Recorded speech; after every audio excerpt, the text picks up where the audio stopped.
dealing with difficult coworkers, the workplace bully, the gossip, the suck up, whatever you want to call it. All different types of difficult people. You and I can lay them all out on a whiteboard. It is very difficult for people to confront that or to put a boundary up because of the fear factor. Again, I don't want to cause a problem. I kind of want to get along. If I'm somewhat healthier than this difficult coworker, it's my job. It's my livelihood. And it's excruciating for a lot of people who don't have the gift of confrontation. In that situation, they're sitting across from you. What are you saying? How are you coaching them to deal with that difficult coworker? So there's two things that you could do. Get me in to go speak to HR. Right, there's that. Well, the reason I say that is, and I'm going to offer this because there will be HR and there'll be leaders listening to this. And I ask people this question because they often get me in to deal with a tricky person. Right. So everyone's complained about Jeff. And so they hire you to coach Jeff? Right. But I ask them this question first. And they're like, because this person is always good at their job. Let's be frank, they earn money. Because if they didn't earn money, they wouldn't be in the company. They would have already gotten rid of them. Right. Because let's be honest. That's a great point. Right. So this is number one. Jeff is clearly there because technically, or let's call him, commercially, does really well for the business. But no one likes Jeff and he really rubs people up the wrong way. So we're now at the point we have to do something about him, but we kind of want to we obviously really want to keep him because he makes us loads of money. And we wouldn't have tolerated this for so long if he didn't. And I always start with this question. Say, do you pay him? And they're like, well, I'm like, do you pay Jeff? And they're like, well, yeah, of course we do. Like, we pay him a salary. I'm like, right. So you're telling me that you're rewarding his behavior. So you can be telling him anything you want. Don't do that, Jeff. We told you before. We don't like you to do that. Because they get me in as like a last resort. No, we've told you can't do that. It's against the company's values. But you tell him that, a bit like a dog. Don't get on the sofa. And you're like lonely on a Friday. You go, oh, go on, let's have a cuddle. And then dog gets on the sofa. You're telling this guy that his behavior is unacceptable, but then you pay him and you keep paying him. So I'm like, this is on you guys.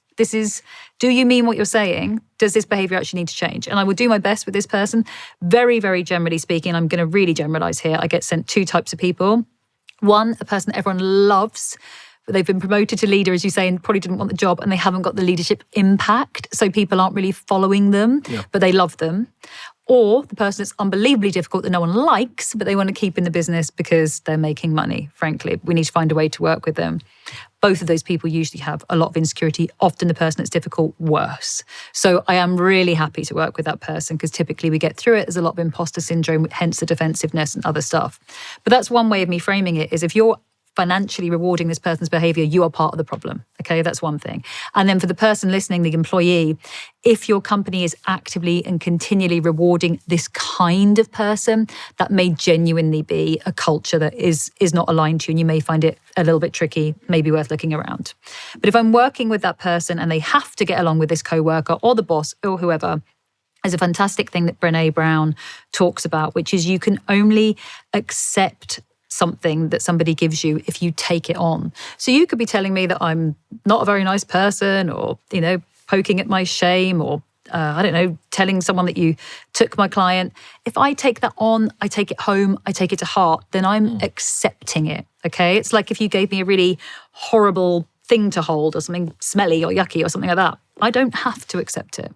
Now I can sit there and I can be like, okay, but I'm not physically taking it on. There's a sort of emotional, energetic boundary you can put around yourself, which I know maybe sounds a bit fluffy, but if you haven't got the option, if you really do need to get that extra year on your CV for the job, if you're, planning a move in a while, there's a promotion coming up and you kind of got to suck it up for this particular project or period of time, you put an energetic and emotional boundary around yourself and you pledge that whatever this person is giving you, doing whatever, you're just not taking it in. You're going to kind of keep this lovely peace all around you and you're just not accepting what they give you. And think about it like a really stinky sock. You're just not going to pick it up. This is an ad for BetterHelp. In a world full of noise, personal and professional growth start with clarity. But with distractions pulling us in every direction, it's hard to think clearly, let alone be our best. And that's why therapy is a great tool, not just for healing, but for self-improvement. BetterHelp is 100% online, so you can invest in yourself on your schedule. And with over 30,000 licensed therapists, they'll match you with someone who helps you become the best version of you. Visit betterhelp.com/Ken for 10% off your first month. It's interesting you say that, and I want to point this out. I agree with you because there are situations, though, where a difficult coworker, we give them too much power. And it's really not abusive behavior. And it's not even something that the company is like really on the hook for. This is just, you got to decide, there are some of these people in life, and I'm giving them way too much power if they're irritating me that much. That's the other side that I want to point out, because you laid it out beautifully. But sometimes it's just, hey, learn how to overcome that and learn how to win and thrive, especially if it's a great environment for all of the other reasons. Absolutely. And you have a chance to win. You're otherwise fulfilled. You just got to deal with cranky Carl, you know, and he's got some problems.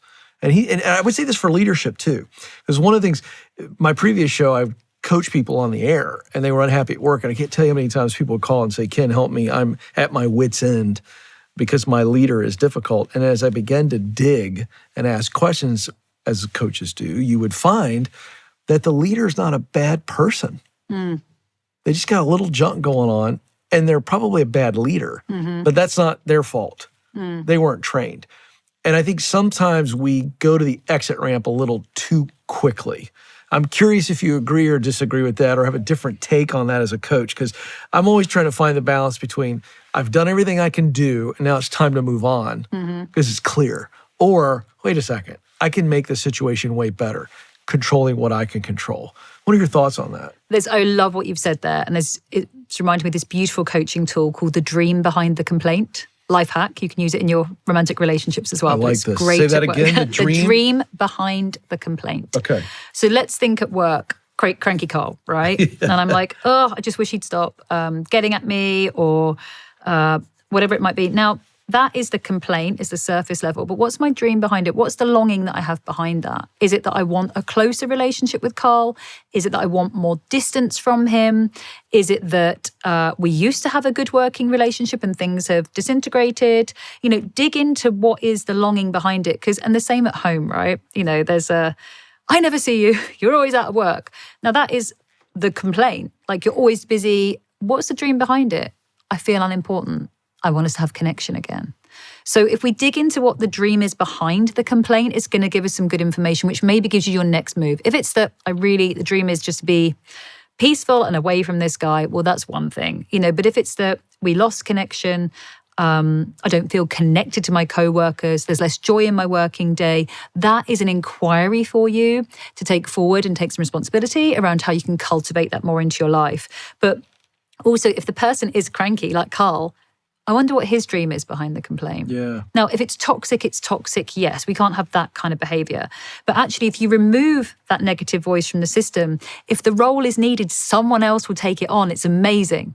So let's just say cranky Carl's gone on holiday for 3 weeks. Somebody else, if the role is needed in the system for the health of the system, will start taking on some of that. Start asking questions.